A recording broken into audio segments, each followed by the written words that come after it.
नमस्कार, आप देख रहे हैं समाचार का दर्पण। मैं हूं आपके साथ राजकुमार खंभरा। खाड़ी देशों से एक बड़ी और चिंताजनक खबर सामने आ रही है। सामरिक रूप से दुनिया के सबसे महत्वपूर्ण समुद्री मार्ग होर्मुज जलमध्य स्ट्रेट ऑफ होर्मस में भारतीय जहाजों पर गोलीबारी की घटना हुई है। इस हमले के बाद भारत और ईरान के बीच राजनयिक तनाव चरम पर है। आखिर क्यों ईरानी सेना ने भारतीय जहाजों को निशाना बनाया और भारत ने इस पर क्या एक्शन लिया? आइए देखते हैं इस रिपोर्ट में पूरी खबर विस्तार से। क्या है पूरी घटना? बीती 18 अप्रैल को भारत के दो बड़े मालवाहक जहाज सनमार हेरल्ड और जगअर्नव जब अंतर्राष्ट्रीय जलसीमा से गुजर रहे थे, तभी ईरानी रिवॉल्यूशनरी गार्ड्स IRGC की गश्ती नौकाओं ने उन्हें घेर लिया। ईरानी सेना की ओर से इन जहाजों पर ताबड़तोड़ फायरिंग की गई। हालांकि गनीमत यह रही कि इस हमले में किसी भी भारतीय नाविक को चोट नहीं आई है, लेकिन जहाजों को मजबूरी में अपना रास्ता बदलना पड़ा। भारत की कड़ी घेराबंदी। इस घटना ने दिल्ली के गलियारों में हलचल मचा दी है। भारत के विदेश मंत्रालय ने तुरंत एक्शन लेते हुए ईरानी राजदूत को तलब किया।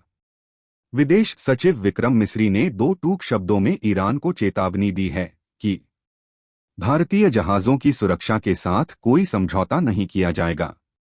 अंतर्राष्ट्रीय समुद्री कानूनों का उल्लंघन भारत को कतई बर्दाश्त नहीं है।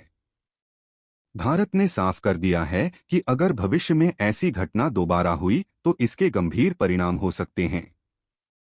ईरान की सफाई और आश्वासन। दबाव में आए ईरान ने इस मामले पर सफाई दी है। ईरान के राजदूत ने इसे एक गलतफहमी करार देने की कोशिश की है। ईरान की ओर से भारत को यह आश्वासन दिया गया है कि वे इस मामले की पूरी जांच करेंगे। भारत और ईरान के पुराने रिश्तों को इस घटना से प्रभावित नहीं होने दिया जाएगा। भारतीय जहाजों को सेफ पैसेज यानी सुरक्षित रास्ता देने के लिए कदम उठाए जाएंगे। एक सफलता। इसी तनाव के बीच भारतीय जहाज देश गरिमा सुरक्षित रूप से इस मार्ग को पार करने में सफल रहा। ईरानी पक्ष ने इस मामले को शांत करने की कोशिश की है। राजनयिक आश्वासन। ईरानी राजदूत ने भारत की चिंताओं को तेहरान, ईरान की राजधानी तक पहुंचाने का वादा किया।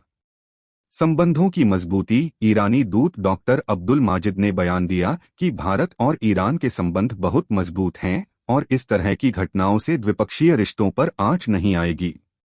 असमंजस की स्थिति। रिपोर्टों के अनुसार यह फायरिंग ईरान के भीतर सत्ता संघर्ष या संचार की कमी के कारण हुई। एक ओर ईरान के विदेश मंत्री अब्बास अराघची ने मार्ग खुला होने की बात कही थी, वहीं IRGC सेना ने अपनी पकड़ दिखाने के लिए बल प्रयोग किया। होर्मुज जलमध्य भारत के लिए बेहद जरूरी है क्योंकि हमारी ऊर्जा जरूरतों का एक बड़ा हिस्सा इसी रास्ते से आता है। अगर यहां तनाव बढ़ता है तो भारत में तेल की कीमतों में उछाल आ सकता है। अब देखना यह होगा कि ईरान अपने वादे पर कितना कायम रहता है। ताज़ा अपडेट्स के लिए बने रहिए समाचार का दर्पण के साथ। अगर आपको यह रिपोर्ट पसंद आई तो हमारे चैनल को लाइक और सब्सक्राइब जरूर करें।